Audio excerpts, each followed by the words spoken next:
Hello, everyone, and welcome to the second episode of Super Shotty Podcast. It is Blado Potato here with my buddy Stone Soup over here. What's up, everybody? It's your boy Stone Soup, aka Split Pea. How's it going? And my buddy Nathan over here. Hey, how's it going? And this is our part 2 of 3 of our E3 coverage. Today, we've got a lot to talk about. We have Microsoft's press conference, and then we also are going to talk about Bethesda's press conference. Let me just say, Microsoft, they have a ton of things to talk about. Not only just the Xbox Scorpio that everyone's been talking about, that's completely different. Definitely. But there's tons of games. So let's just dive right into it. Let's go on. The first thing we're going to talk about is going to be the Xbox Scorpio. What do you guys think? Xbox One X. Yes. Xbox One X. Yes, exactly. Xbox One X. No, I know. It's Xbox with one X. I know. And, oh my gosh, that's a dumb name. I can agree on that much, but other than that, everything about it blows me away. Yeah, aside the name, I still want to call it a Scorpio. That's why I keep So saying it does that way. everyone else. We're just gonna call it unfortunately. Yeah. Xbox One X will be referred to as the Scorpio from now on this podcast. Yeah. But honestly, from what they've shown off for the Xbox Scorpio, here's the specs right here. It's 6 teraflops of GPU clocking in at 1,172 gigahertz. That's pretty insane.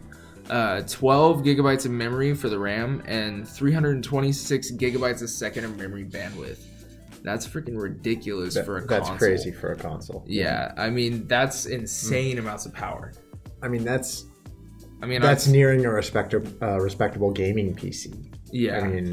I mean, of course, PCs are going to be ahead of the console by the time this is going to be released anyways. I mean, they already are at this point, if you think about it. But for a console, just for casual gaming, it's a jump by leaps and bounds. Definitely. Yeah. And I mean, what do you think, dude? I mean, that's going to be awesome. I don't know.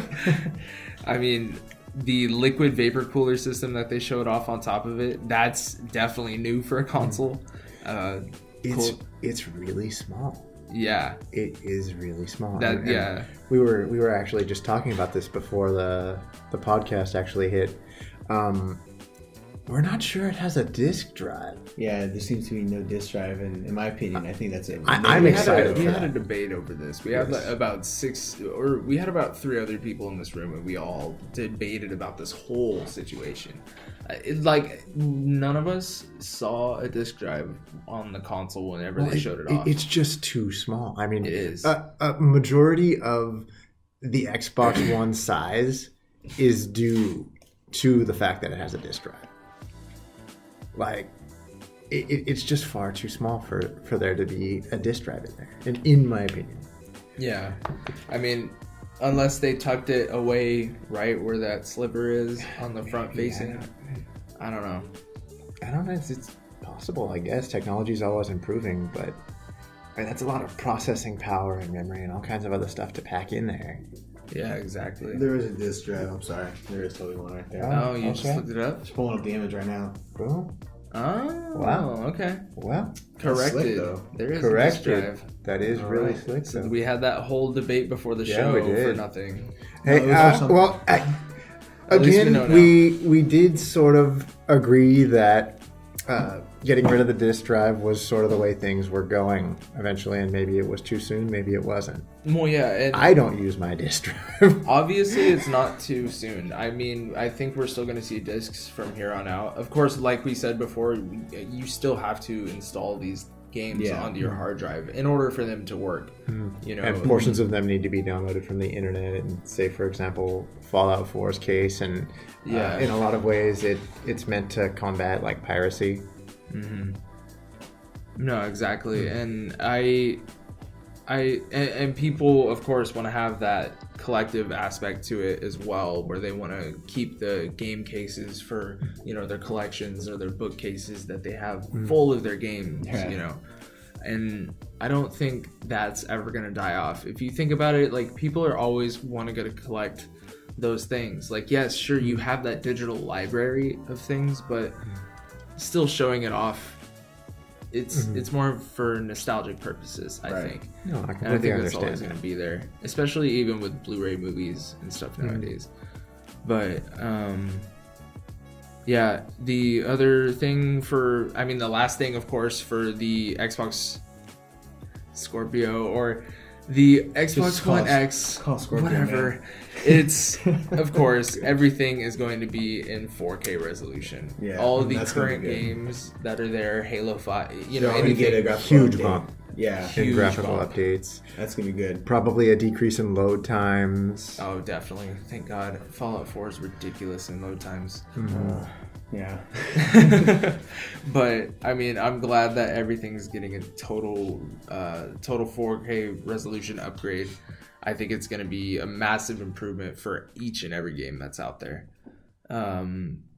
That's pretty much everything for the Xbox Scorpio. Let's jump right into this very huge list of games. I don't even think I have all of them written down on here. Exclusive. I know, so many Well, exclusive they drops. say it before every game just to sort of like rub it in your face, because everybody's been like, oh, Microsoft is lacking the exclusives, and they're over here like, how about now? Yeah, exactly. Yeah. Yeah, seriously. Okay, so the first one that they showed off just to show like the true graphic fidelity or whatever of the Scorpio was Forza Motorsport 7. Of course, you can't have another Xbox release without another Forza release. One thing that it looks great. Honestly, the game looks amazing. But one thing that really kind of hit me was Gran Turismo lost in the racing game department. They were kind of like the king of it for a long time, and now Forza is just that huge racing reigning game. champion. Yeah. It totally took the limelight of racing games, and I kind of got to give it respect. Like Xbox was just like, you know what, like they're doing a pretty cool racing game, and they're taking forever to come out with these games, but we can do better on the Xbox, and I feel like they really have. Honestly, because these games look amazing. And where's the next? Did Gran you see the Turismo? dust on the car? Yeah. Like, that was. You actually You don't get that level of detail. It's insane. You see the little specks of dirt. It's insane. And even the weather effects, like how the puddles will dynamically get more even bigger as time goes by while it's raining. They were showing that in the I wonder if they'll gameplay. have a reverse effect where it sort of starts to dry up. Oh, maybe that would be really cool. And then that would make your car spin out and shit like that. They said that when the rain does die out, you can get that, your speed kind of ramps back up because you're not dragged down by the water and everything, or you're not getting swooped around and shit. But it's cool to see not only the changes in the gaming or like the racing aspect, but in just the dynamic world aspect. Like they're throwing more things at you than just the racing, Yeah. And I think that's really cool. Like that's a really cool direction that they're doing with just a racing game, All right, so our next All right, so our next topic of discussion is Metro Exodus. What you guys think about that? Yeah. That trailer blew me away. Yes. Yeah, that was a good looking trailer. I know that Metro was always just regular. I think it was a single player adventure game. It was only played last night, only a little bit. But it being an open world game, 'cause that's all I wanted with Metro. When I bought Metro last night, I was like, oh, it's supposed to be an open world, post-apocalyptic game in Russia. Yeah. And then when I played it, I found it was a linear experience. When I was younger, I was like, that's a dumb game. I just wanted it to be open world. And now that it's open world, this game looks phenomenal. Yeah. Honestly, Amazing. The graphical fidelity and the field of view and just the color palette and everything about it the was colors absolutely stunning. pop out in that game. Yes. Like all the green in the trees and just even when he's walking through that little town, or even back when he's in the sewers at the beginning of the gameplay, like there are even colors in there that just pop out whenever his flashlight just shines on him, and it's like it's good to see that. Like I'm glad that we had games that were like Fallout 3 where they had this dark drab color scheme and all this stuff, and I'm glad we had games like that in the past, but I'm glad nowadays we're having more games take a realistic look at things and have colors actually pop out. You know? Yeah, it's definitely refreshing, and it was a popular game. And have a lifelike approach to it. Yeah. You know, I like seeing that, and Metro Exodus just pulls it off right from the start. Like when he crawls out of that, it's like he brings up the map and it just shows at least some of the scale of what's to come. Yeah, when you pull up the map, that was cool. I was like, oh, this is down open world. This is crazy. Awesome. Yeah. Another thing that really stood out to me was the wildlife, the creatures, that whole scene there where he was dealing with that. Oh my gosh, it was so intense. The Yaguai? Yeah, okay. Don't all right. the Yaguai. Yeah, that's fair. But that whole scene was incredible. Yeah, it was. The fight looked. I hope it is like that though, because when I watch E3, I'm always skeptical of every game that is seen. And they designed those trailers. That gameplay when he was shooting the crossbows over at the I'm calling it the Yaguai, or even the wolves, like he was just he had to pull it out of it. I hope I see the animation where others like it. That I hope that happens in the game and it's not just some intro scene or stuff like that. Like I hope that it's integrated in the game very well. In-engine showcase, yeah. Hopefully it's more than just that. You know what I mean? Like, I think they can pull it off. Yeah, I think so too. How about those zip lines though? That zip line, and like even with when that train was coming in and everything, like I was like, they got the trains running again. Seriously, like it's gonna be really interesting to see where Metro is gonna go from here. Like I still need to beat the other two games. Like I've played them, they're really good, but I haven't finished them. I've gotten near the end of the first one and then I started the second, and it's like I was gonna go back and beat the first one, and I just never did it because too many games. Yeah, too many games to play. Exactly.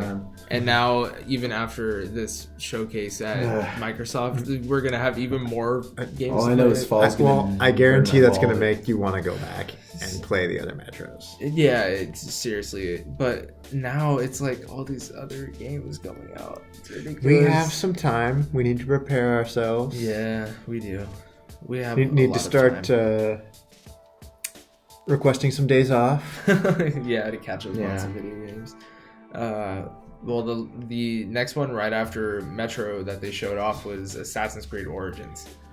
I've never really been a fan of Assassin's Creed, but when I saw this trailer, I was very impressed, and I'm looking into getting it.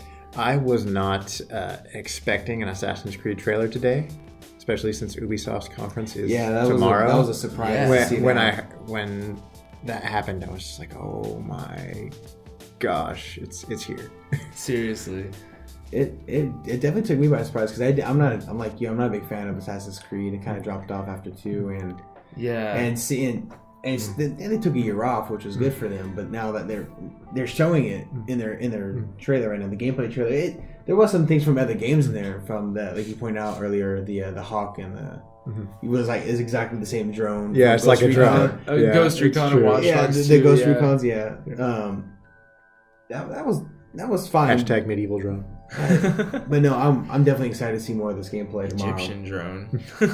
Yes. Yeah, I definitely want to see more on Assassin's Creed. And the story too. I wonder how this all started out. It's supposed to be more free flowing, less linear, where they just drop you into the world and you sort of decide where you go and how you're going to tackle situations. So if this is the origins of Assassin's Creed, so then the Templars, are they here? Are they maybe the enemy? We might see the origins. Perhaps they're just forming, or maybe they have a different name, or are unnamed at the moment. We don't know. I don't know.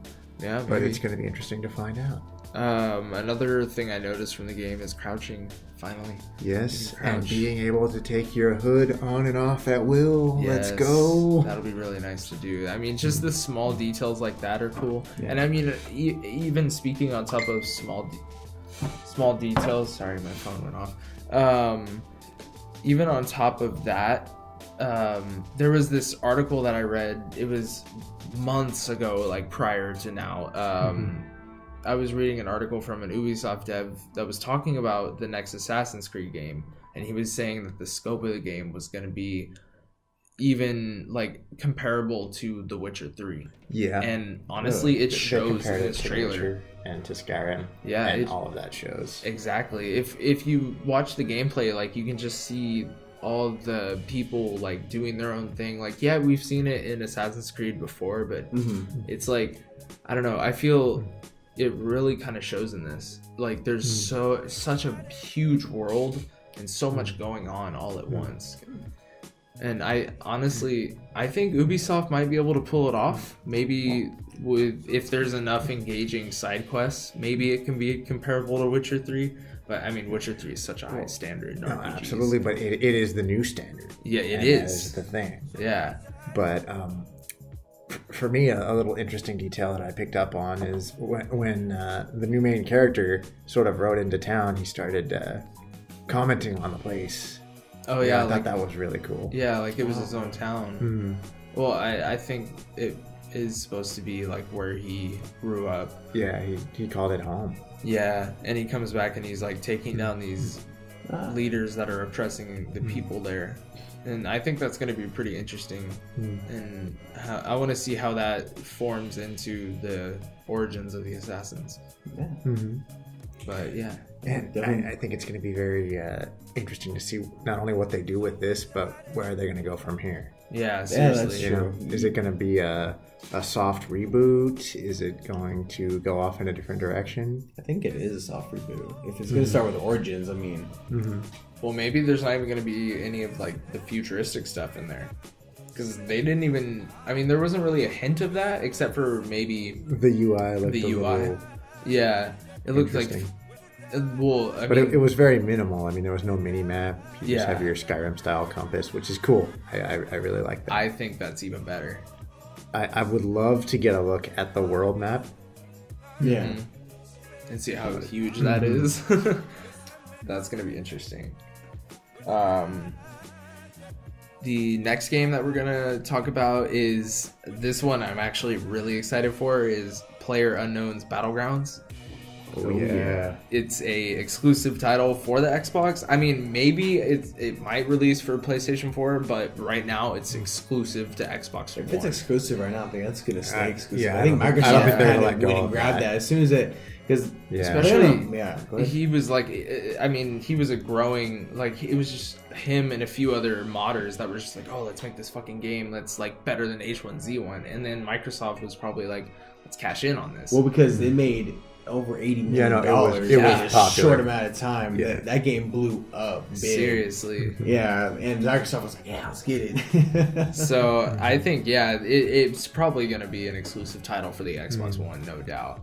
Because it's going to stay exclusive too. That's going to be one of Microsoft's exclusive games.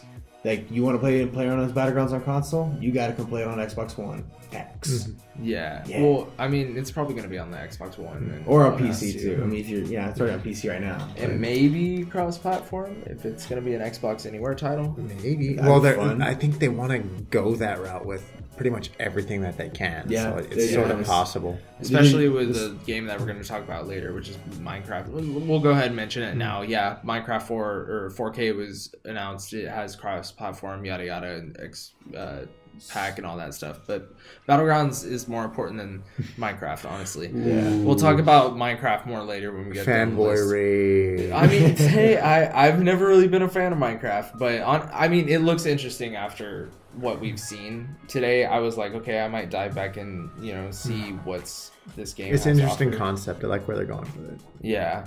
But Battlegrounds, let's talk about that. You guys are gonna get it. We're super excited. Yeah, definitely. I'm trying to build a PC right now just to play that game. Yeah. So definitely, if I get this on console, I just buy an Xbox Scorpio. I know. I'm probably just gonna do that. I mean, I'm still gonna build my PC throughout the year, but Scorpio, I'm definitely buying this year. And the price point of it we didn't mention was $500. Yeah. Which is, I can argue, that's a pretty good price. I mean, the PS3 tried to, I think it was $500 when the PS3 tried to come out. And they try to charge $500 or $600. I can't believe we didn't say that at the beginning of the Scorpio thing. What? But $500. Yeah. Well, when they started talking about everything that was going into it, my immediate thought was this is going to cost me a fortune, which I am totally fine with. Yeah, but if they are wanting to do VR capabilities on the Scorpio, that means you're going to have to dish out another $500 just to get that fucking VR headset. If you're interested in something like VR, that's the price tag. Then that's what you got to do. Yeah, unfortunately. After what I've seen today, I might. But Yes. we'll talk about that later. Yes. But last comments on Battlegrounds? No, it's excited, definitely, especially for it to come to console. It's. I'm wondering on how many players are going to be able to fit on the map because it's 100 players. Yeah, and I don't know if you've seen 100 players all in one map. Yeah, I don't know if they might scale to 64. I mean, I might see that. Who knows? They might make a brand new. I don't know how many. Maybe maps they can are pull it on. off. Who knows? I hope they do. It's gonna be awesome. Yeah, and I mean, if they, whatever it is, like 64 or 100 players, whatever. I mean, it's still gonna be Battlegrounds. It's gonna be for Xbox. It's gonna be amazing. The next game they showed off right after Battlegrounds was Deep Rock Galactic. Now this was a surprise. I've never heard of this game at all until they showed it off at E3. But it's like a mining type of game, kind of like Minecraft in a way, but it's a 4-player squad co-op where you mine and get these resources and stuff, but you can awaken like these hordes of aliens that like come at you, and that what they showed, it looks action packed. It looks like something akin to like Aliens. There's going to be a survival element, weapons, a lot more technology than other games you were likening it to. Yeah. Did they have a release date for this one? I don't think so. I don't remember. But I mean, just from the gameplay that we saw, I mean, the trailer was, I think, only a minute long.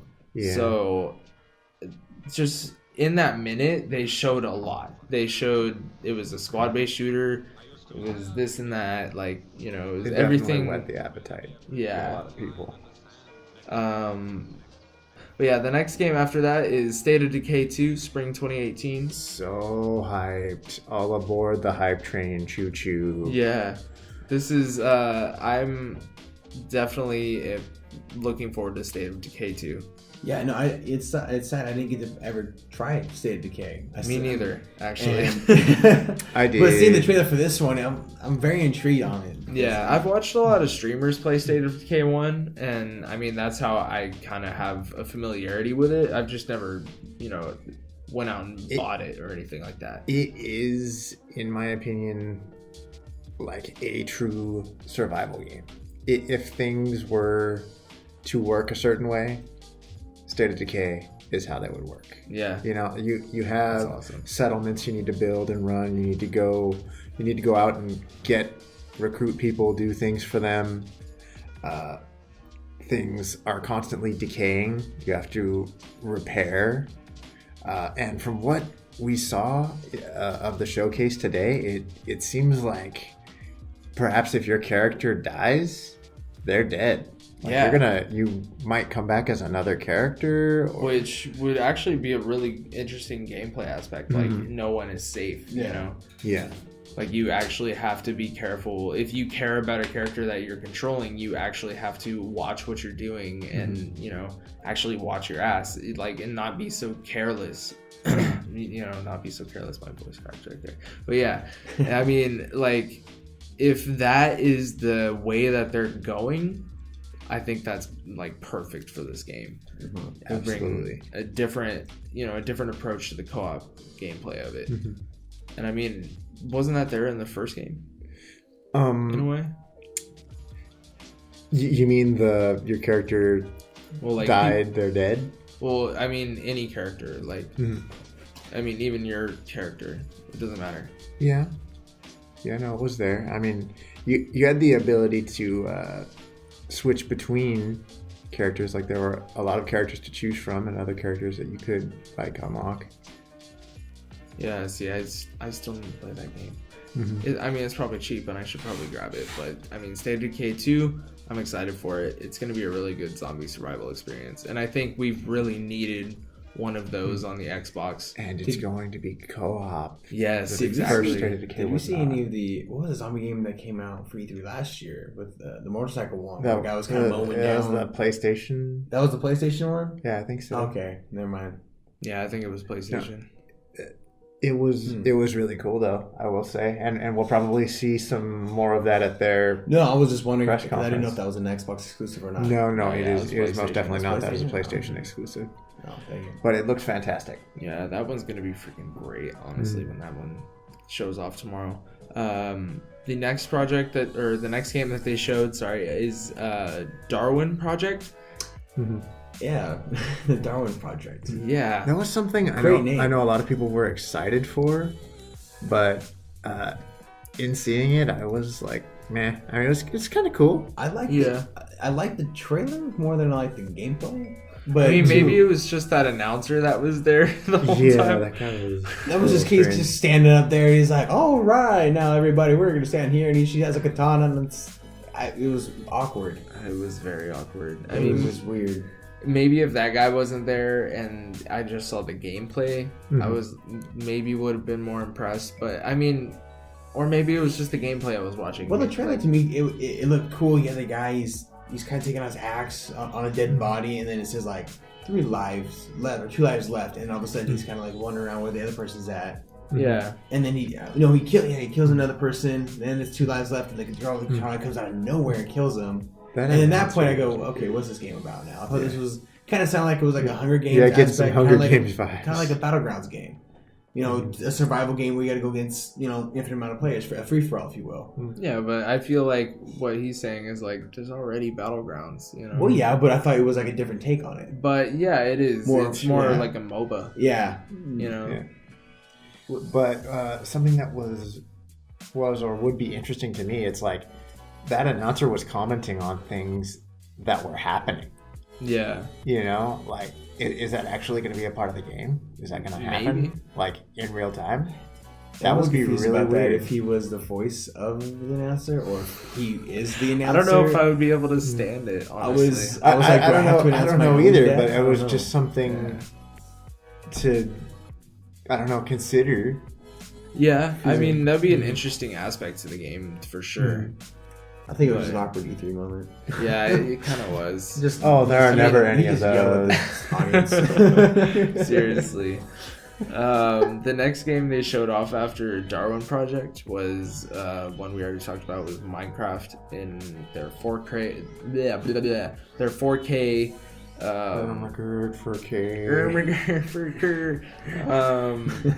It was basically their 4K upgrade, bringing in a ton of features that were already on PC to the Xbox, like the community corner or whatever it is.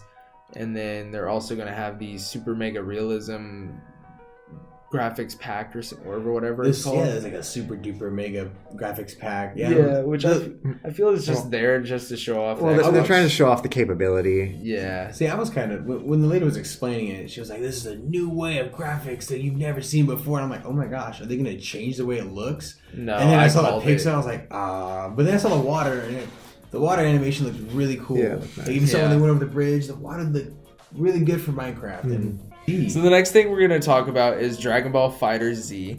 Dragon Ball FighterZ. I'm pumped. Hell yeah. That game Too. made- I haven't been excited for a Dragon Ball Z game in a long time. Yeah, but so- when that trailer hit, it looked like they were ripping it straight out of the show. Yeah, it was. And they Seriously. And they did show that they had Goku, then they had Majin Buu, which was on a different season of they're showing all the seasons of the show, even including Super, the new show that came out, the Dragon Ball Oh Super. wow, I didn't with even notice that. Yeah. Yeah, God Frieza was there, and it just looks like Budokai, but with the design from the show, Which is freaking awesome. which is awesome. And I've been running a really good fighting game, not Xenoverse. That's a cool aspect on its own, but I wanted a true kind of like Mortal K or an MK aspect game, but with Yeah, and Dragon I Ball mean Z that's characters. exactly The what Dragon we're Ball getting. universe. the Dragon Ball universe is It looks interesting. I love the mix between like 3D models and 2D sprites. It's like it really makes it a perfect blend of animation that makes it look like it's just like the show. And it really pops. Yeah, and it's I believe it's an exclusive. If we can double check me on that one, but I think it is an exclusive. I think he's right because Phil Spencer was like, and I got to go to Japan to see this game personally, and I was like, oh, Phil Spencer wasn't gonna. I was so like, this is gonna be a JRPG that I'm not gonna be interested in, and all of a sudden here comes Goku. Oh yes, yeah, dude. Yes. I know. I cannot wait. It's gonna be a really good fighter. I can't wait. The next game that they showed right after that is this one. The trailer, it was getting showed off. I was like, this is going to be a really dope open world RPG. And it's Black Desert MMO RPG. Oh my god. I was confused on what that really was. That looked amazing. Or, I mean, it's called Black Desert, but it's an MMO RPG. Yeah. You know, yeah, like... From what we've seen already, it looks really good. I'm not really a fan of like the anime type of like facial. I don't know. That's just it pulled off. I mean, it's pulled off for sure. Yeah, I'm not really a fan of that type of animation, but from what I've seen of the rest of the game, work, it looks. That would be. I was hoping it would. I was glad to see there was an MMO because as soon as I started seeing these special characters. I was kind of worried. I was like, what kind of a game is this thing? Because I thought it kind of seems like it's an open world medieval game, but then you throw these anime characters and anime-ass characters in here.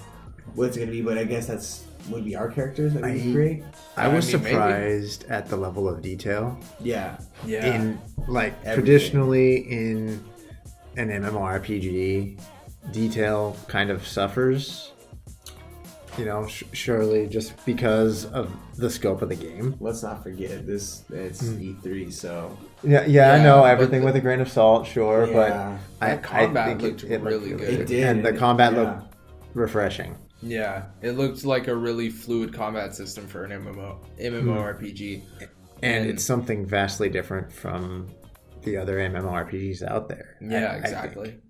And honestly, I think it's going to be probably one of the next best MMORPGs out there.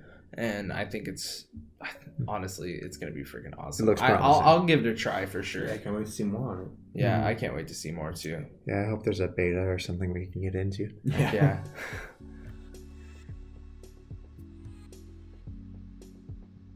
So, anyways, the next game that we're going to be talking about is The Last Night. Now, this game really blew me away. As soon as I saw it, it was like, so it was flowing in from like a 3D type environment, which looked really awesome, and then it was just folded into 2D, and it was like a perfect, combination of the two. It kind of looked like a Fifth Element, Blade Runner, and Total Recall kind of world, which was awesome. I was like, is this a Blade Runner game? But all of that to me was overshadowed by the art style, like that 3D to 2D kind of mix up there. Yeah. Not only was it done well, which if somebody was to just tell me about this, I'd be like, what? They did what? And it turned out okay. It's like I don't know. I'd have to see it. Like, I think that's difficult to pull off, but they did it. Oh, definitely. And like it really shows when in some of the scenes for the trailer that they showed off, there was like really rainy nights that were happening, and it's like you can tell just the level of detail from the lighting and just all of the neon signs that are around giving off this light. It's just you see the reflections off of the puddles and everything. Like everything looked and then the people are amazing. It's strange. It's such a really perfect combination of the two, and it makes me really want to pick it up. Like as soon as it launches, I want to know what the main goal of this game is. I want to know more about it. I want to know way more about it. Is it a linear story? Is it an open world? I think it's going to be very story driven. Honestly, it looks like it. Yeah. Possibly like a Telltale type of deal where it's like that'd be interesting. Choose your own adventure type of thing. Choose your own adventure, episodic somehow. Yeah, I mean, we'll have to wait and see more if they show off more gameplay, like on the grounds of E3 whenever that starts. But the next game that was after that was The Artful Escape of Francis Vendetti, I think was the name of it. That Something like, was that the platformer? It was like a rocker platform. Yeah, platform. That looked cool. Yeah, it looked like every time he strum and boom, and new like a little platform would pop up. That was interesting. Jumping around. Yeah, I like that. It's always nice to see that platformers are still a thing. And yeah, they update the graphics a little bit and fine tune the gameplay, but it reminded me of if like Danny Sexbang from Ninja Sex Party and Game Grumps was like, it's like his if he had a dream one night and this is like you playing that dream. It's like this rocker's fucking dream of where he's just like jumping around on these huge like platforms that he's creating with his music, and it's like it seems like a wacky game. Yeah, it's so surreal. It's like I can't wait to see what this game has to offer. It's definitely different, but it's one of those indie looking games that I'm like, okay, this is really interesting. I want to check this out. Yeah. Like, I don't know, it's gonna be cool. No, definitely. We're looking excited. No, not too much for this game. Not too much. I'm interested for sure. I want to see more. Yeah, I think it's gonna be pretty cool. The next game that we have that they showed off was Code Vein.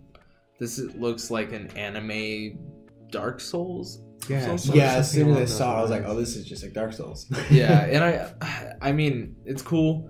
I get it. A lot of people like that Dark Souls gameplay. Yeah. And I still have yet to dive into Dark Souls myself. I am gonna dive into Dark Souls 3 pretty soon. Like from what I've seen, my brother showed me some when I went and visited him recently, and from what I saw from him playing it, I actually like.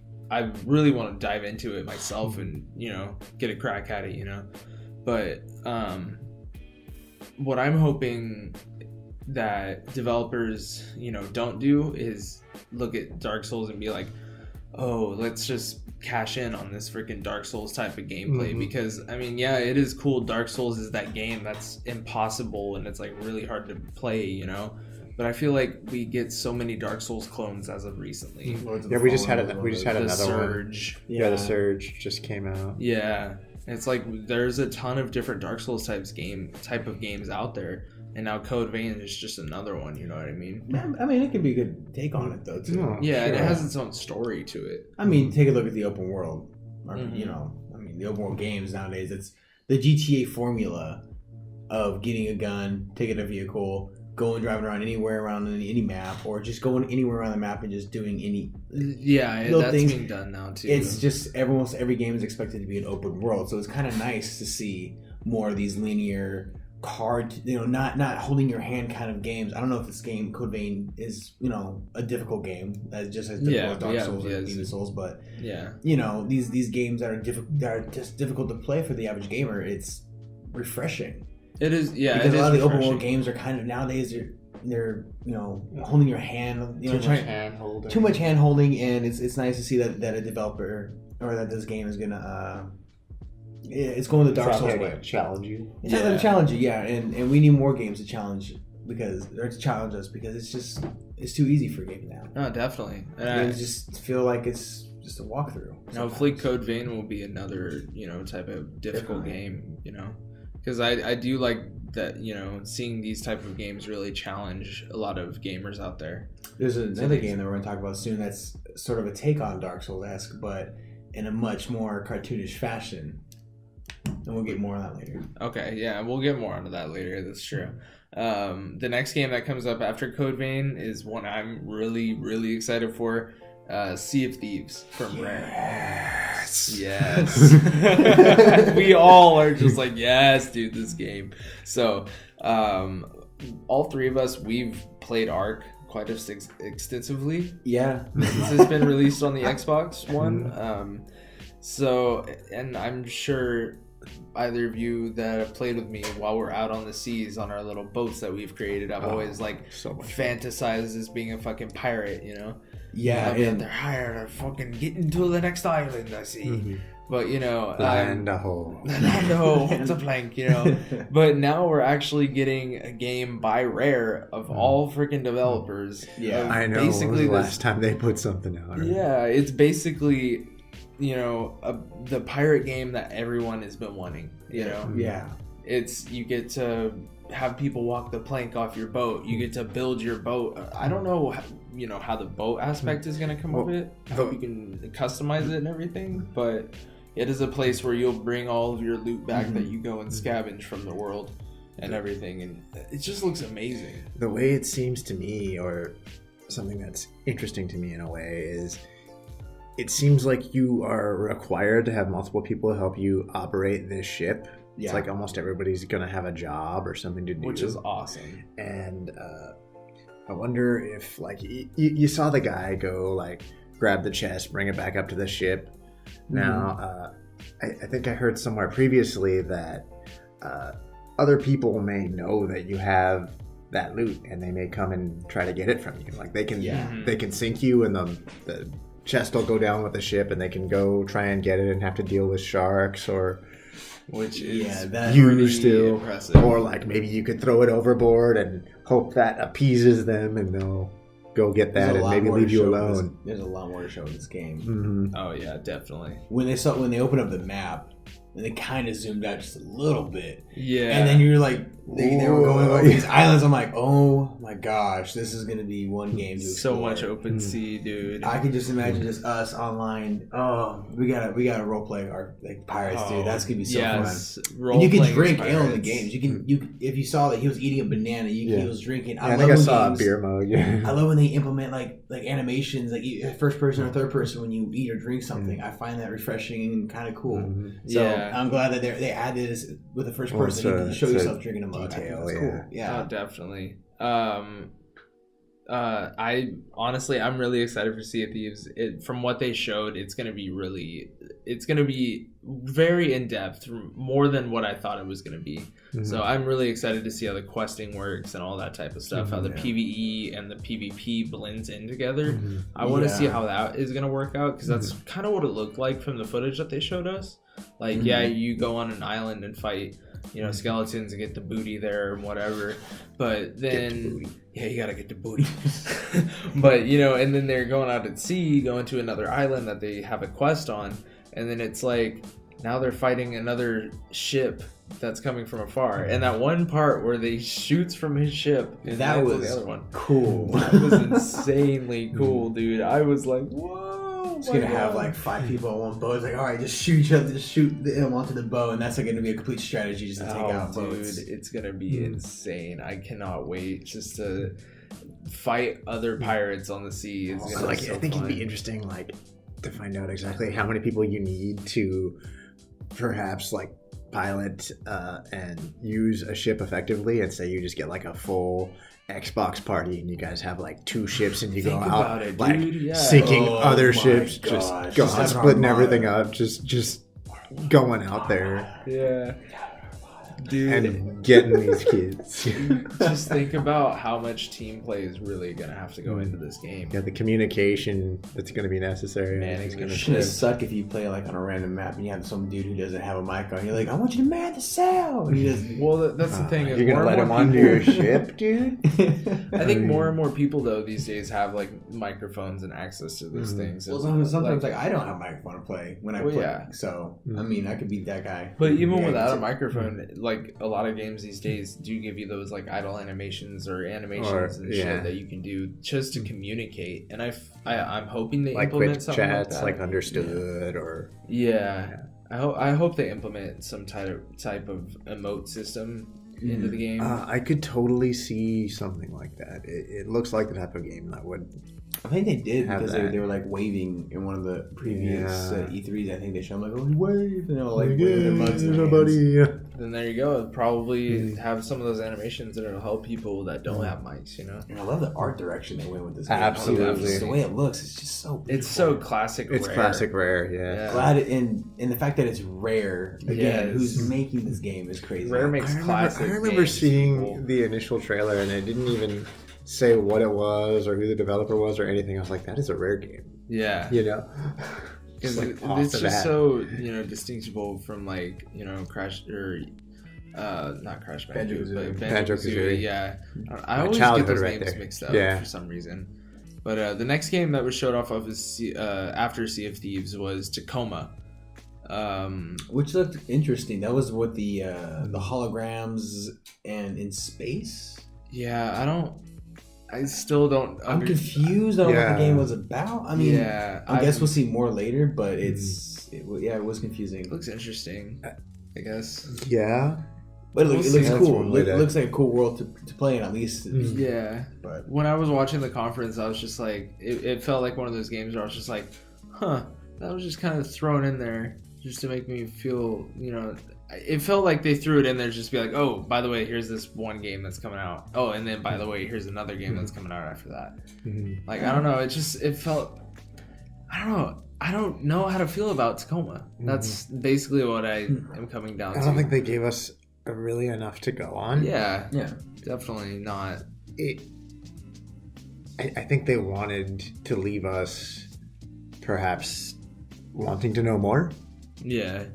And whether they accomplished that, in a way that worked or was okay. I mean, who knows? Yeah, we'll have to see. The next game after that was Super Lucky's Tale. That was cool. I thought it was a Tales origin story or something like that at first, but it's a new IP, it seems like. It's a Play Anywhere title. Yeah. It looks like basically just a platformer we would have seen back on like GameCube or like PlayStation 1. Yeah, which is kind of refreshing to see that they're cool. Announcing it. Yeah, and I'm excited to see it. I want to see more of it. I kind of want to play it. Actually, it looked like I would give it a try. Yeah, just give me Cuphead.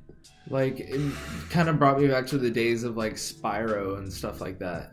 Yeah, they definitely had one of that like a Spyro vibe, especially when he went underground too. Like, how Spyro could always fly and he's going underground and stuff. Like, I think it's nice to have new games that sort of remind you of games you played when you were a kid. Like, that's still around. Mm-hmm.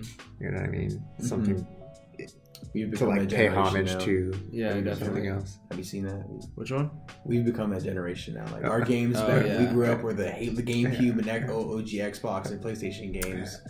And now these new kids are coming up and they're used to the Call of Duties and all the other ones, and I don't know, I'm spatty at them. Have you guys seen that meme? It's like when a teenager tells me they don't know who Crash Bandicoot is, and it's like a picture of somebody and they just get older and older. It's just like a super old guy. There was a meme I saw the other day where, well, I mean, it wasn't really a meme. It was more just like a picture, it was true. It was Naughty Dog and how their games have matured as we've matured. Oh yeah, no, they started with like the Jak and Daxter. Yeah, well, no, it started with Crash Bandicoot. Crash Bandicoot, and then it was Jak and Daxter, and then Uncharted, and then Last of Us. Yeah. No, that's cool. Yeah. Oh wow. You didn't even think about that. I didn't think about that. Yeah. Dang, it's like they grew with us. Yeah. They got older too. Well, the next game after Super Lucky Sale was Cuphead. Yes. Cuphead. I mean, it's been shown off every other for the past 2 years. Yeah, no, everybody's been waiting on it. Oh my gosh. But September 9th. I think it's so close. It's like it's only a couple months. It's like 3 months now, man. Exactly. I'm sick. I got to pre-order it today. It's gonna be freaking awesome. Do we know what it's asking for? Does it matter? It doesn't matter. I mean, it kind of does in a way. I kind of does. I could see the game being like $30. I pay if it's 40. 30, yeah, I would $40. probably pay 40 too. Yeah, if it's a $60 game, I don't know. It's asking a little bit much. I doubt it. But the game looks like we were talking about earlier, how games challenge you. That we need more games to challenge. Oh yeah. This game looks like it's gonna kick your ass. Hell yeah. Like the boss levels that they showed at previous E3s have just looked insanely difficult with just 2 players. Imagine you're playing by yourself, and I'm a solo player. I usually like to take things alone. I'm a lone wolf kind of guy, and that just looks really difficult. Yeah, and it's it really gonna be does. so fun. And yeah, it just go ahead. Oh wait. I mean, yeah, dude, Cuphead. I think honestly, from all the boss battle videos that I've seen, it looks like like you were saying, it's gonna be intense. It's gonna be hard, and I feel like that's gonna be really refreshing, especially for people who love platformers and stuff like that. Like, the vibes I was getting off from it was like Alien Hominid. What? We're reading here that it's gonna be $20. Yeah, Cuphead is $20. That's no balling. I'll pay $30. Wow, I felt $20. You sad heard for it people here with $20. first. Shut up and take my money. Oh wow. Dude, I'm pre-ordering that tonight. I'm gonna go home and pre-order that. Damn, yeah, might as well. That's gonna be cheap. A lot of pre-orders tonight. Oh, Sorry, we totally just like pulled it back from you. You were Yeah, sorry. No, it's all good, dude. The next game we're going to talk about, the last one before we go into the indie development games from Xbox, which we'll pretty much breeze through. There's a lot. I didn't even get the full list down, but I have a lot to go off of. But the last one that we're going to talk about that are pretty big for the first section are Crackdown 3. Terry Crews has a job. Yeah, Terry Crews has a new job. I don't know if his big reveal for this was Crackdown 3, but not Doomfist. Kind of like the Old yeah. Spice. People were expecting like some sort of Overwatch announcement from him. Yeah. And they didn't get it. No, nothing new. No Doomfist. That's fine. That's fine. Crackdown, it looked good. It reminds me. As someone who was a fan of the other Crackdowns. Yeah, I'm super Crackdown 2 was excited. fun. I played a lot of Crackdown 2. That was Crackdown 1 that was was a long fun, time too. ago though. I think Crackdown 1 was my favorite. I loved Crackdown 1. I put so many hours into that game. I got like a Agents of Mayhem vibe from the gameplay that I saw. Yeah, I could see that with maybe the art direction they were going. And I didn't. Go ahead. Well, I think you were probably about to bring this up, but I didn't really see any like destructible buildings. I didn't see buildings fall. Yeah, I was. They were hyping up the. You can break out buildings. and it's like I saw him beat up like a lamppost. I think. I saw them blow up like a section of a building, but they like cut off from it, and it's like maybe they're saving it for the rest of E3, or maybe they're. I hope they don't pull off completely of the destructible environments, because that's a huge selling point. Yeah. You know, I mean, the first trailer that they showed last year at E3 2016 for their press conference last year, it was like every building they were literally the last shot in it. They were every fucking. It wasn't building was last year. That was 2 years ago, man. 2 years ago? Yeah, damn, they've been silent on this game. And that's why it's a launch title for Scorpio. I think they came back, reworked some things, and then we're like, okay, we'll come back with Scorpio. See, I thought they were still. It's been. So I could long, see dude. that. That might be possible with the processing power. 2 years ago, man. That's crazy. E3, yeah. Well, the next section we're going to get into is the indie development games ID at Xbox is what they were calling it. I'm going to just go through a few of the games that I jotted down. You guys can stop me if you want to talk about any of them.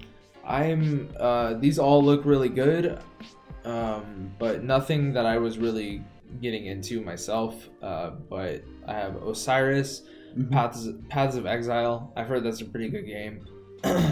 Battle Right, Surviving Mars. That looks interesting. Surviving Mars is by the same guys that did City Skylines. Oh wow. Oh okay. Yes, and City Skylines. Let me tell you, that's a sophisticated game. Yeah. I've heard. And if they're going to try to survive on Mars, I'm excited to see how they're going to take their City Skylines, the methods that they use. Gameplay and mechanics. The gameplay and mechanics of it. Sorry.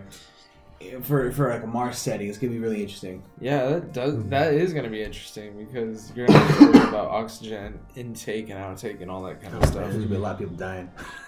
A lot of people dying. Another one is Observer, Robocraft, Infinity, Dunk Lords, Minion Masters. Dunk Lords. Yeah, it's like a weird basketball game that was shown off. I don't know. Minion Masters, Brawl Out, Ooblets, Dark of Light, Strange Brigade, River Bond, Hello Neighbor. Yes, Hello Neighbor is coming to Xbox. Yes. I am so excited for Oakley that. dokley. Heck yeah, Hello Neighbor. I can't wait for that. Yes. Shift, Conan Exiles. Conan is coming Conan later, Exiles. Yeah, except they're that's not going to cool. have you can't have dicks, man. Can't have dicks or tits in that one. Nah, whatever. That's fine. Dude, that's awesome. Really, man. you seem Fallout really can't have disappointed it. about the lack of D. Dude, like a DMB, man. If Fallout can't have it with mods, then no one can. Or even Skyrim. That's the funniest thing, man. Dude, have you seen gameplay that people running around with like the just fucking slap? Oh, that's so funny, dude. Yeah, it's it's like so funny. I'm cool with not. But Yeah, I mean, there's I don't need that. there was a bunch of those titles, and then there was some that I didn't get down on this list. Probably because either I wasn't paying attention or I just didn't have time to jot them down. They really blazed through quite a few of those. They really did. I was like, it's like here they are, but yeah. The next game after that was Ashen.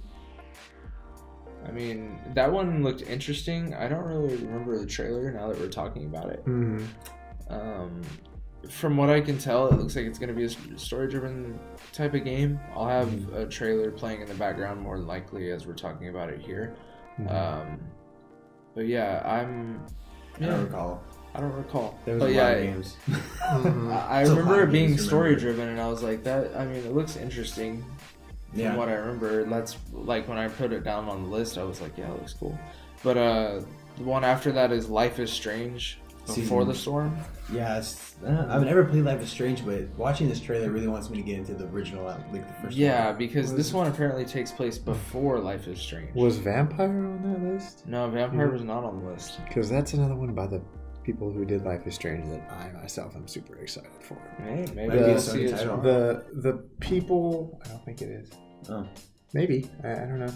But the people behind Life is Strange always place so much importance on your choices. Every little decision that you make, whether you do or don't do something, has a profound effect on the story, even if it's just in some small way. Oh yeah, definitely. So it's going to be interesting to see how they do that in both of those titles.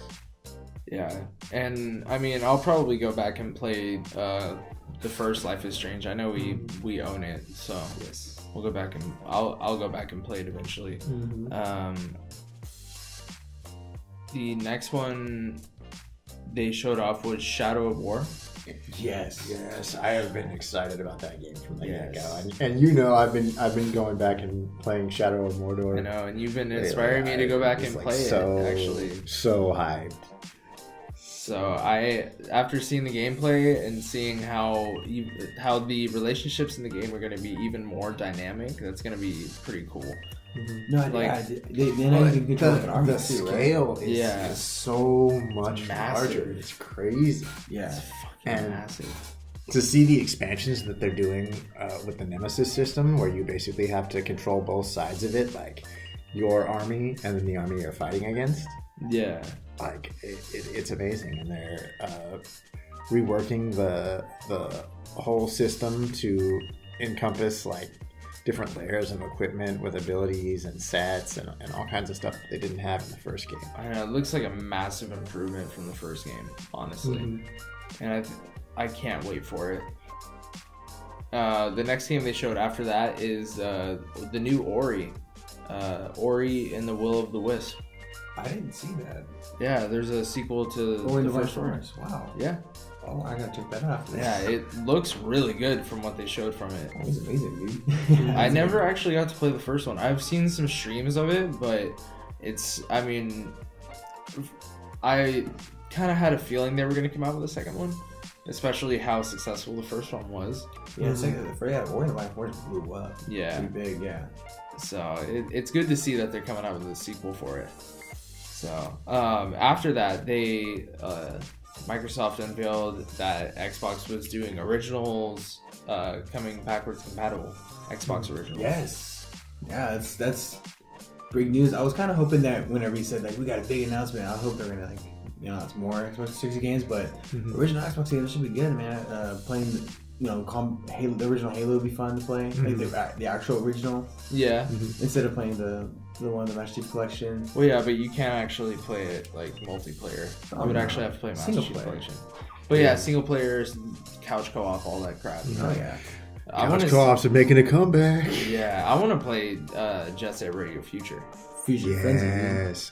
Fusion Frenzy. That was Fusion Frenzy. Where was that? Where's the new Fusion Frenzy? Come on, Xbox. Dude, they stopped after 2 or 3? I know. No, that's what I'm saying. Get us a new one, Xbox. Come on, bring it back. What happened to that? Was it original Xbox that Mercenaries Playground of Destruction was on? Yeah. Oh my gosh. If they bring that back. Well, that's Just Cause 3 now, I guess. Yeah. No, that's not Just Cause 3. Just Cause 3 is amazing, though. No, I can't compare it. Mercenaries. Mercenaries is too much fun. Oh, that was that game. I love Just Cause 3. Was fun. So the last thing that we're going to talk about. Wow, we're already an hour into this podcast. Wow.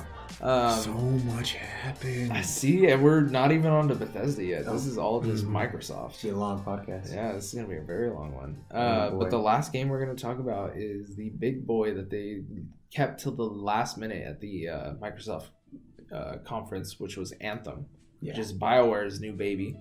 I got a lot of Destiny vibes. A lot of vibes. But honestly, I got Destiny vibes, but as soon as he stepped out, onto the thing inside of his exosuit, I was like, this is what I really wanted from Mass Effect Andromeda. Yeah, that whole exosuit thing where he puts it on and then he flies out. I was like, God.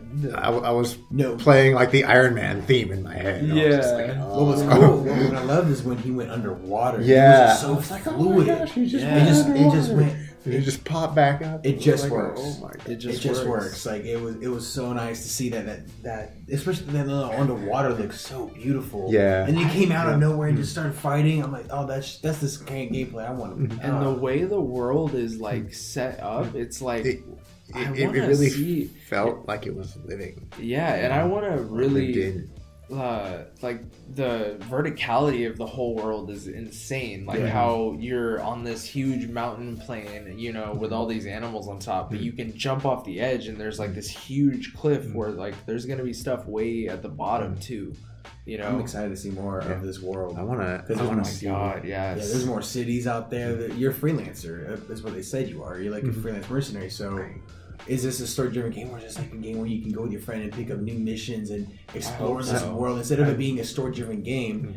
It could possibly be where it's just a mission-based game where you could pop up and do a random mission that they updated. Well, I'm sure there's a story there, and I can't wait to hear it. Yeah, of course. Well, yeah. I mean, I hope there's a story, but they could do it, that co-op way. Yeah, like a co-op or RPG element. Kind of like how they do with Destiny. They have like a weekly nightfall with them, except I would like them to be careful with that. Yeah.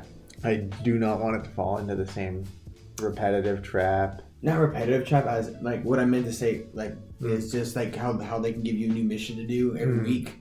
Yeah. With your buddy, like just a new general mission around this world, because I don't know how big this is. This looks huge. It does look huge. I'm excited to see more of it. I was just cracking this whole podcast. Yeah, that's all right. Crack-a-lackin' the whole time. But yeah, dude, Anthem.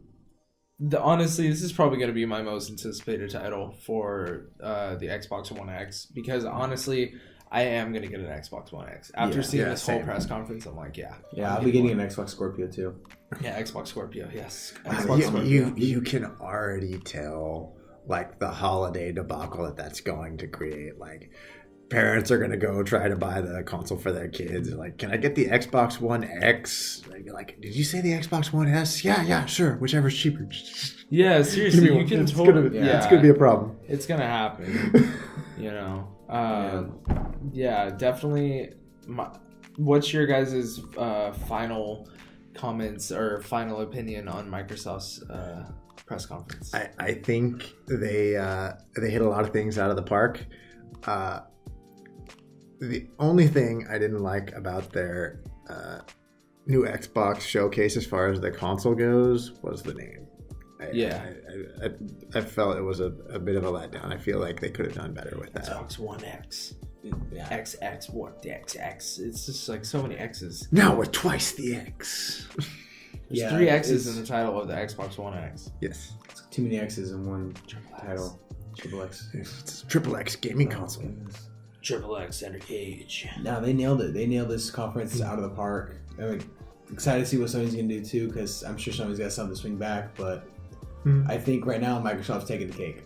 Yeah. Well, as of right now. See, that's how I felt when I first watched it. I mean, yes, definitely right now they've taken the cake. Yeah. E3 is not over. I thought E3 hasn't even started. No, yeah. This is all before E3. That's what I think is funny is like E3 is like tomorrow, but all these fucking press conferences. So really it started on Saturday, but it starts on Monday. Yeah, sorry.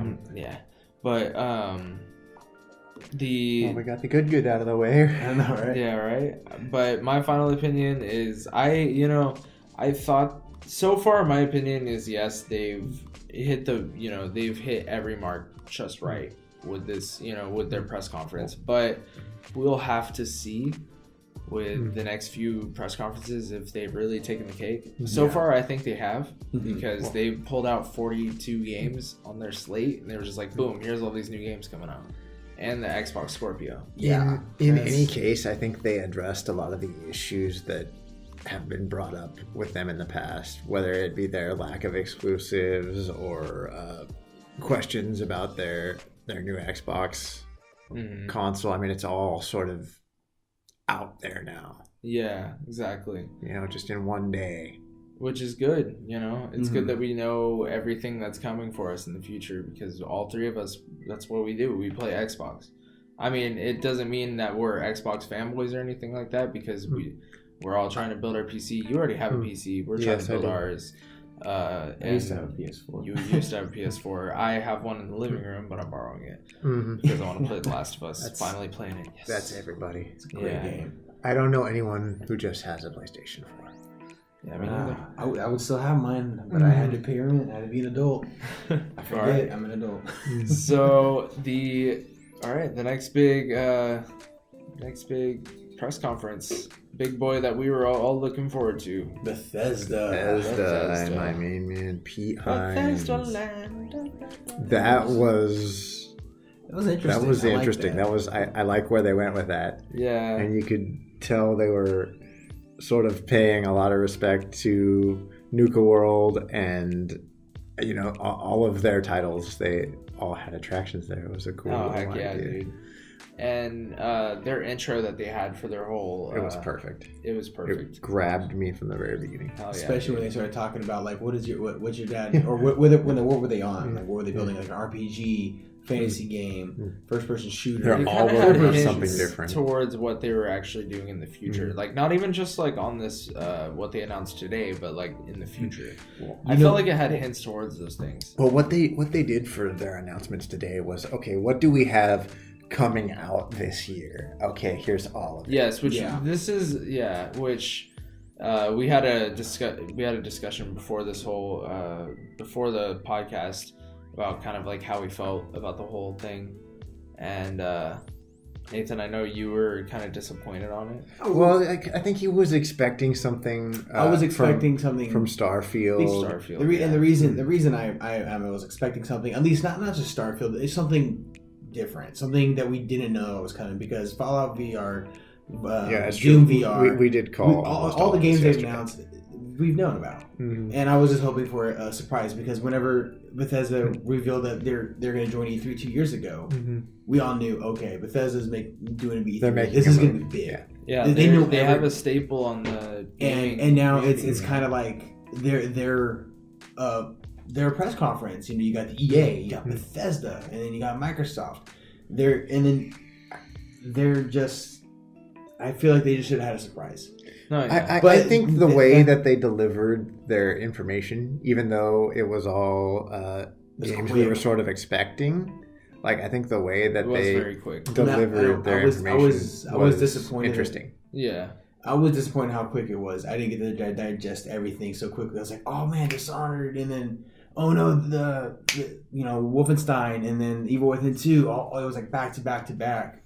And I want to wish them a little more explaining on both Evil Within and Wolfenstein 2. But hold on, we haven't even got into any of the things. We're already diving into all of it. Yeah, we can do that. Okay, so I mean, let's backtrack a little bit. Okay, we already so the first thing we should get into, of course, the first thing they started doing with their announcements was Bethesda VR.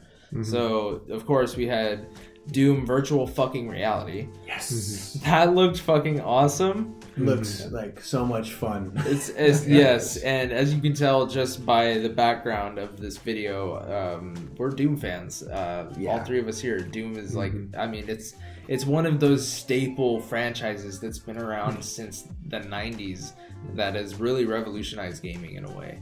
And now seeing it as this different take on a VR first-person experience, it kind of looks like a combination of like your typical VR first-person shooter, but with like super hot VR. Yeah. You know, where it's kind of slow-mo, but you kind of like teleport to a position and like you know, you're still slaying demons and shit, but there's a different pace to it. And I really like that. It's still fast-paced, but you know, it's kind of slow-mo here and there. Yeah, it just looks like a whole lot of fun. It seriously does. It's like, it's Doom. You know it's gonna be good. I know what Doom is. If you play Doom, then you know how graphic it is. I just want to get in with the VR headset. Just get in there and just play it right now. Seriously, like it's just slaying those demons up close and personal is gonna be insane. Yeah, this game and the next one we're gonna talk about are the reasons I want to get VR, because I haven't been sold on VR. No, honestly, there hasn't been all that much out for it. I mean, exactly. There are a few things. Yeah, there's not a game that you could say, if I wanted to get VR, what game should I get with VR? Like, what game would drive me to buy VR? And there's no games, but I would say Resident Evil 7. Yeah, maybe. Sure, but that's it's one only 10 game. hours. Yeah, and it's a short game. It's a good one and an interesting one to play in VR. Yeah. Absolutely, but I mean, VR's got a pretty high price point, and depending on what platform you're playing on, the actual VR equipment's kind of hard to come by. It is. It's very expensive too. But yeah, the next game, of course, like we mentioned before, Fallout VR. This is probably that killer app that's going to get a lot of people into VR. Oh yeah, because it's an open world. I mean, not the best RPG out there, but it's an open world RPG in VR. In VR. With the settlement building and all of the features that are in the original Fallout 4. Now, will there be? No, there's not mod support for this. I don't think there will be mod support. I doubt it. I don't think that's something that they can do. Yeah, I think it's just going to be a strictly vanilla game. But I'm perfectly fine with that. I think the DLCs and things are going to be in there, which will be, would be fucking cool. Doing all the rides from New World in VR. Yeah, this could be it. Fallout VR. Fallout is the game that VR needs. Yes. Oh, definitely. Either that or Skyrim, but I'm way more happy it's Fallout. Or even if they did like, how GTA 5 has first-person view. Like even if they did VR in that'd be fucking cool. But it'd be hard to animate with a player. Yeah. So that's why they wouldn't do it. But yeah, seeing Fallout 4 in VR is like, I think it's what VR really needs. And I'm glad that they're taking the direction of like, okay, you guys like Fallout 4 and all that. Well, we're going to do the next big thing and put it in VR. Yeah. And it's perfect. You get to explore the wasteland, a world where you guys, and a bunch of other players get tons of hours lost from their lives in the wasteland. And now you get to fully immerse yourself in VR. I mean, yeah, your arms and shit aren't going to show up and everything, but still, it's you in the wasteland. Controlling all of that. Yeah. And it's the full game. It's going to be fun. Yeah, it's going to be lots of lives will be lost with VR with this game. Yeah. It's supposed to release this year, right? Everything they announced at their E3 conference is coming out this year. Oh, yeah. Which is like basically what made this like a really good press conference. It was like, hey, yeah, all these other games from Microsoft and EA, whatever, they got, dates this year and next year. Well, all of our games that we want to show you guys that are being released this year, these are all those games. They're not going to show us stuff that's years on, like Fallout or Elder Scrolls. It's just the games that they have ready for us now. I kind of wish they would, but at the same time, I like the way they're doing it. Yeah. When they're going to show us the games when they're ready. When we watch that intro for their conference, and we go, I want to explain the part where they, kind of foreshadow the future. It's exactly the same way they did last year. Because last year they came up, they had Wolfenstein: The New Colossus. That title was in the press conference last year, and I believe Evil Within 2 was there too. But it wasn't a part of the conference, but it was there. So I think next conference we could see a bunch of these titles out. Oh yeah, definitely. Yeah, no, absolutely. I think they'll do something similar to what they've done this year, where it's like, here are the titles we're releasing. Enjoy. Yeah. And I think that's going to be Bethesda's, it's their new model. Yeah, it's their new model. Like, we did it with Fallout 4. Like, oh, you guys really want this game? Here it is this year. I feel like that's what they're going to do with all their games. Like, oh, here's all the games that we're going to release this year. Yeah. Boom, here you go. And make it short and sweet. And I think that's fine because their studio is so massive at this point. They have so many different branches that work on mobile games, Elder Scrolls, one team working on Elder Scrolls, one working on Fallout, other teams working on all these other different projects. And like, they're so big at this point, and Doom, it's countless games, they could release games like that every year. Like, oh, here's a bunch of games that were ready to come out. They have the time and resources to be pumping out games like that. So it's awesome to be seeing them do that, and I'm putting it down right now. You guys owe me in and out, if this is true, but the next Elder Scrolls I'm predicting it's going to be teased in 2019. Teased in 2019, so 2 years I'm going to buy you now. Yeah. Maybe. I'd feel a little more secure about a 2020 tease on that. Now, what I think we're going to get in the nearer future is Starfield. Probably E3 2018, which was what everyone was expecting. Yeah, I definitely was expecting Starfield. I don't know that I was expecting it. I was hoping for it. I was expecting, but I was not expecting everything led up to it. It was sort of in a way that the Fallout leaks were happening. Little snippets here and there, things, and if worked for Fallout, why wouldn't it work for Starfield? But you always gotta take these leaks with a grain of salt. Yeah, exactly. You really have to. No Todd Howard, no big game. That's what I said. And when I didn't see Todd Howard, I was very sad. No big game. But P. Hines, he's the bro. So they also talked about ESO and the release of Morrowind. Yeah, it's good. It looks good. Yeah, I'll check it out eventually. I'm not the biggest fan of ESO. I felt like it needed improvements, but I've heard they've improved a lot of what I wanted improved in Morrowind, so we'll see. I got really mad when I saw that little announcement on Facebook. I was like, oh my god. They're remaking Morrowind. I didn't read because when you see Skyrim, Oblivion, Morrowind, you don't see the Elder Scrolls. It's a very tiny text, so I didn't read the online part of that. Yeah. I was so sad. So the next thing is, this is something I really want to talk to you guys about. This is the Creation Club. Now, a lot of people in the modding community, I pay attention to the modding community when it comes to Elder Scrolls games, because I've been playing with mods for Fallout since like Fallout 3 came around, but a lot of modders seem to have been getting contacted by Bethesda, and they were saying like, I can't really say anything about it. They've been tight-lipped. They've been tight-lipped a lot lately. And so a lot of people in the community know that and know something has been coming up. Well, they showed off Creation Club, which is supposed to be like packaged mods from a bunch of creators, like certified creators, I guess you could say. But when partnered with Bethesda and other developers. Yeah, they are the other developers, but think about it. Other developers, like they show off later with Skyrim, it could mean like packages like from maybe Nintendo or things like that, officially released mods. But this is also leaning into something that has been tried before, but failed very badly. Paid mods. Yeah. This is the first thing it reminded me of. Well, they said something about like a currency. They say credits. Yeah, credits. I'm curious as to how that works. Like, do you purchase the credits, or are they something you earn while playing?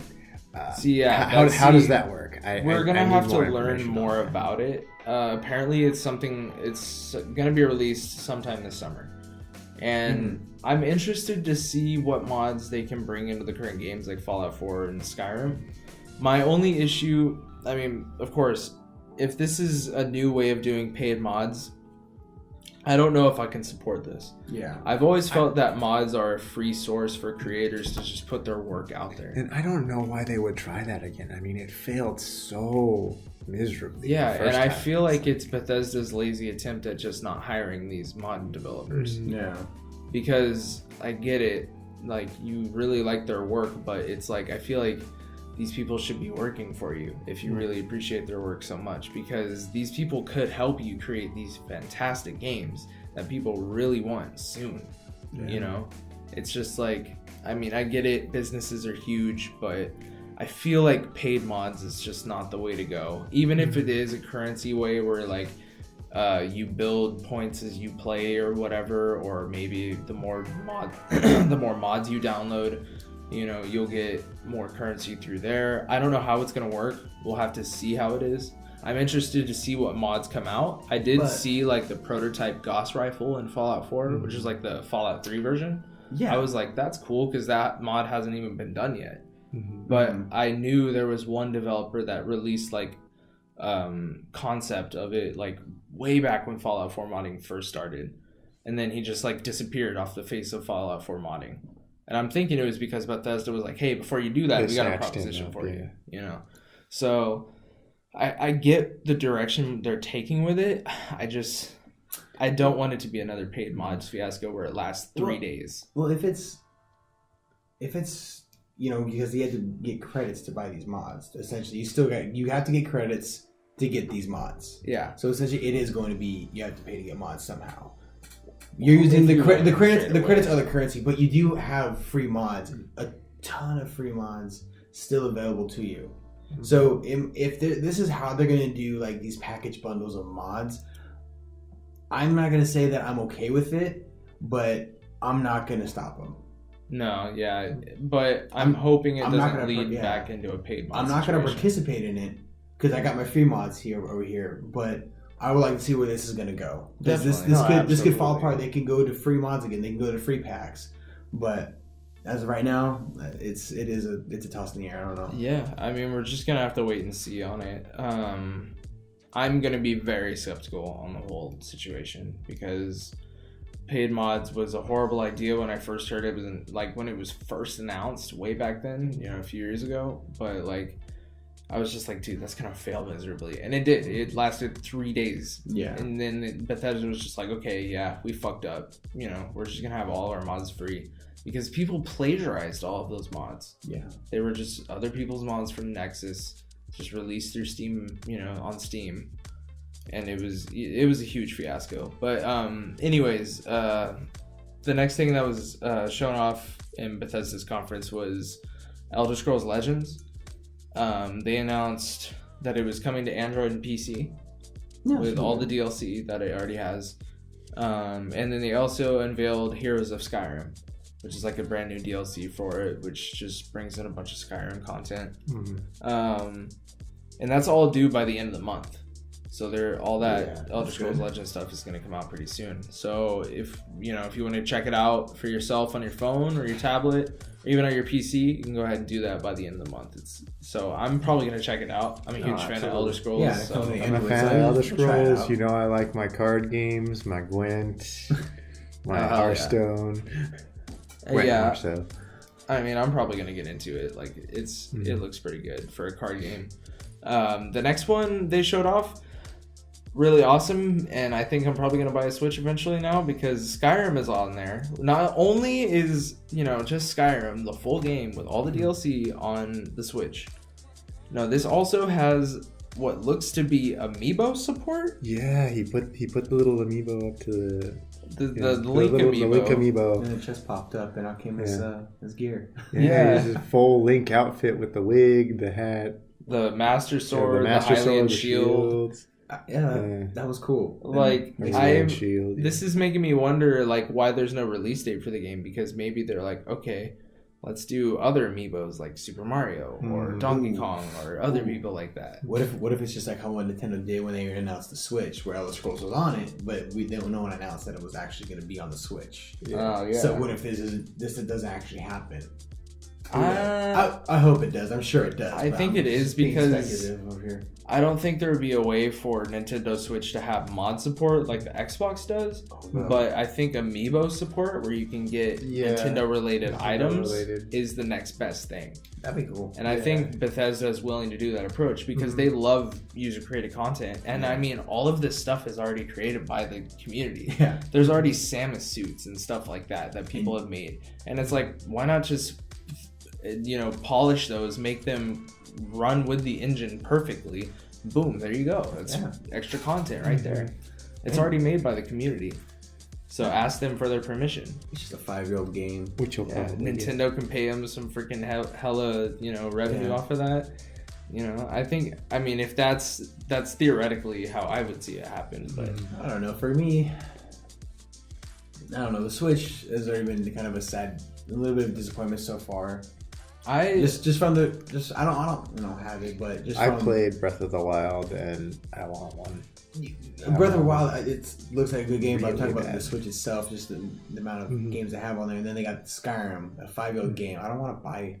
I'm just gonna to buy put it in your it, pocket. honestly. I'll do it. I don't care. I'm not going to pay I the do price not of a care. Switch plus Skyrim, Shut which up is and going to take probably my be bottle $60.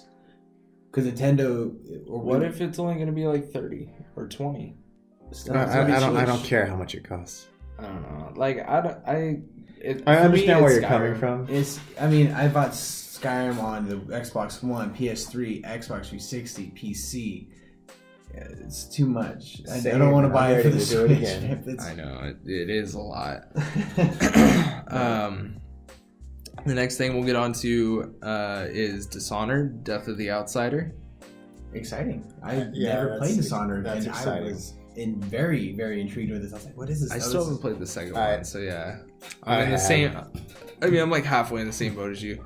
It looks. I want to know how they're going to pull that off. I mean, the Outsider, if you follow the lore and the story, is basically a god. I mean, I don't know how they're going to do it, but I'm interested to find out. It's going to be interesting.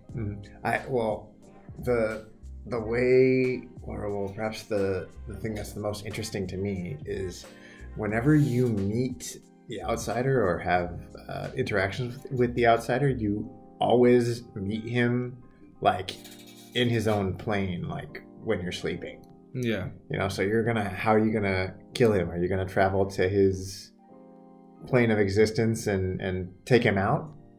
That's interesting, and it's like maybe we might see, you know, an answer to that, you know, in this DLC, because from what I hear, a lot of the aspects from the characters that are in the trailer, they kind of play off the idea that this is where the game was headed anyway, like this DLC, like it was gonna head in this direction. It looked kind of like that after the ending of the second one. Yeah, that's true. So I mean, it'll be interesting to see when it comes out. It comes out September 25th this year, so that'll be pretty interesting.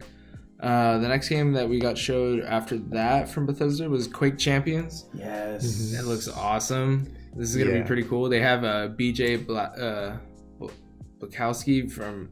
I always forget his name, from Wolfenstein 2. Yeah. Sorry, it's like 12 o'clock right now. I can't really think that well. One. Huh? It's actually one. Oh, yeah, it is. Wow. But yeah, Quake Champions, it's going to be freaking awesome, dude. Yeah. I mean, it's PC only, but still, I think that's where Quake belongs. It'll always be mouse and keyboard to play that game perfection, perfection. I think, we've had the same type of gameplay from Doom on the Xbox. And it was, strafe running and all that, it had that Quake type of gameplay, but it just doesn't work as correctly with a controller. It's still a good game, but it has to stay on PC. And I know a lot of friends of mine have been like, oh, it needs to go on Xbox. No, it stays on PC.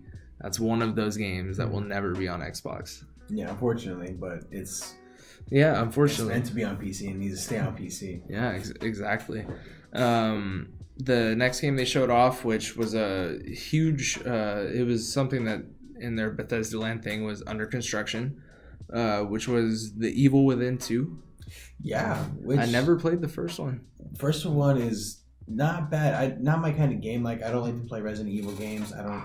I do. I love the game. I love the games. Yeah, I think you'd like it. Yeah, you have it? You'd like it a lot. No, I don't. It's good though. It really from what I played, there was a guy with a chainsaw with like a big old box on his head. I saw that. Yeah, and he was running down the hallway, and I had to hide under beds, and he would like throw this bait. He checked on the beds and throw it, and he was coming to me, and my heart was pounding, and it was just one. I've never felt like that in a game. That's scary. And it was it got a little broken up after that, a little confusing with the story for me, but oh no, it was a great game, and this looks like even better than what the original was. I think it's just meant to freak you out, and that trailer was freaky. It was freaky. It reminded me kind of like Kind of reminded me of Stranger Things with the upside down. Whenever he like went into the sleep induced thing.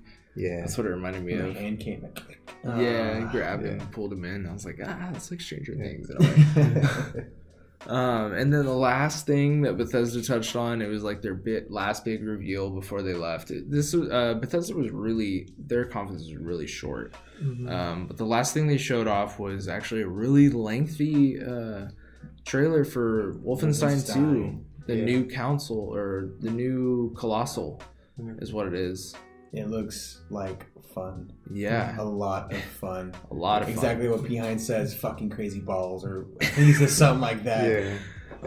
It looks batshit crazy, dude. I cannot wait. I think the story is going to be a little bit more engaging this time around. I think the characters that we were introduced to in the trailer have a little bit more depth this time around.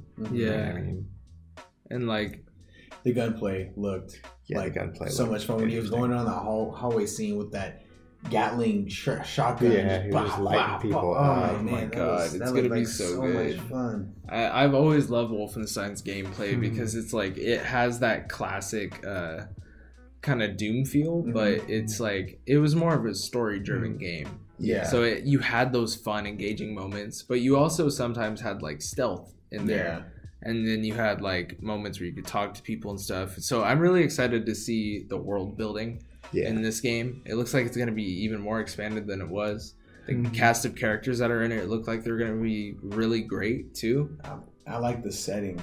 The setting too, like New Orleans. Yeah. It's like this 1970s. It did look like New Orleans. It's like the 1970s and 1940s are on a date. Yeah, it's so crazy. That you whole have scene in that diner. Yeah. You have somebody fighting Nazis, and this dude's taking acid right here. And, oh my god, that was so awesome! Just doing drugs in the middle of a gunfight, and he's like, "Oh, come on back here, buddy. Come on back here." Well, it looks like the '60s, honestly. Yeah. 60s. I'm sorry. Like I was getting really '60 vibes from that because, like you were saying, he was popping that LSD and shit. I was like, that's gonna be interesting. I wonder because apparently those two characters, that guy and that girl was stabbing him. His wife? Yeah, they're his pregnant wife. Yeah, that's crazy. Yeah. So yeah, Wolfenstein 2, that's gonna be awesome for her. No, definitely not. So any closing statements on Bethesda's conference? Short, but I think it was short but sweet, to the point. I didn't see a whole lot I wasn't expecting to, but they delivered it in a way that kept me entertained and invested the whole time. No, definitely. You know what I've noticed is E3 is there's not that much talking of people, because Microsoft Behinds came out a couple of times and then a couple of people came out, but majority of it you saw gameplay, you saw the trailers, which is good. And I like and then that. in the Bethesda, I'm saying it's a good thing. I'm not saying it's a bad thing. I know like Behinds came out and it was like, hey, try these games, and then boom, he was off the stage. That was it. I feel like EA was the complete opposite of that. EA was like, there was people out on stage all the time. Did you see their intro? Like that whole thing. That was crazy. Well, like the Ubisoft sports thing. Ubisoft's going to be out there talking. They're awkward. Yeah, we'll see how that goes. Hopefully they take cues from today's press conferences. I am optimistic. Should we say? I want to see more Assassin's Creed. I'm very skeptical. I wasn't expecting that drop today. Yeah, I mean, I wasn't either. I'm excited for Assassin's Creed and Far Cry 5, but Ubisoft. I want to see more on Far Cry 5. Yeah. Yeah, that too. That's gonna be cool. I want to. Just show us Far Cry 5 tomorrow. All right. That's pretty much what I want to see. Give us And then PlayStation's tomorrow too.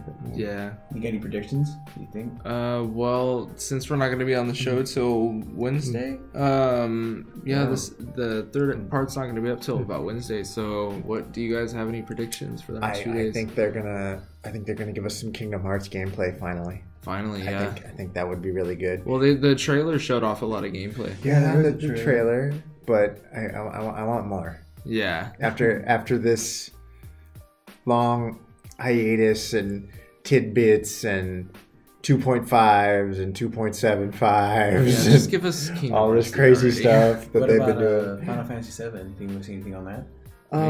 Yeah, you could. Yeah, there's been a lot of talk. Yeah.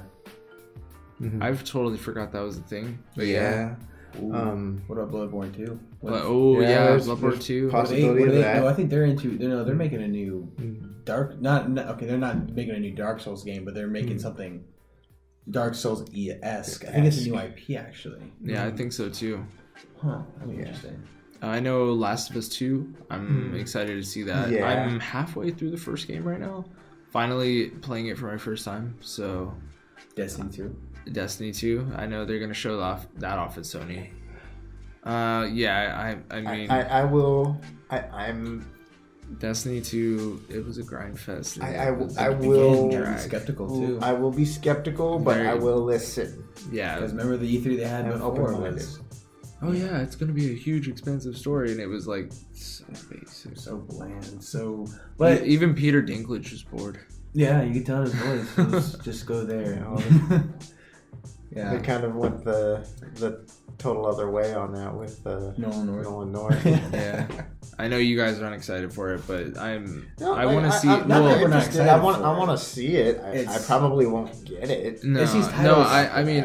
I was gonna bring up another game, but even with Destiny 2, I don't even think any of us are really excited for it, but we want to see what Bungie is gonna do with it. They still have a fan base, and I get it. You know, I think I'll always I'll love Bungie because they made one of my favorite series. You know, so I'm always gonna pay attention to what they're doing. Halo. I love Halo. Yeah. I don't know what else has Bungie made. Exactly. Well, Myst and a couple other games, but Marathon.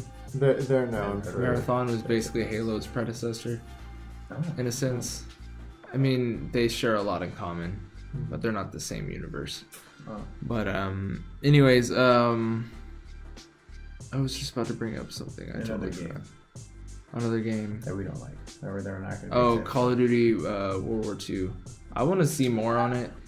I think that with them going back to World War II, they can take a lot of chances with this because I think if they were to go back with the same old multiplayer that they used to have, boots on the ground, it's a return to form. Yeah. But players got bored of it before. They'll get bored of it again, so they have to do something new. Players will always get bored. You always got to reinvent your game, and exactly. I like that they're going back to World War II, and I'm excited to see, like you had mentioned earlier before the podcast, about vehicles maybe in the game. I hope so. That'd be good. It's quite possible, but I think it's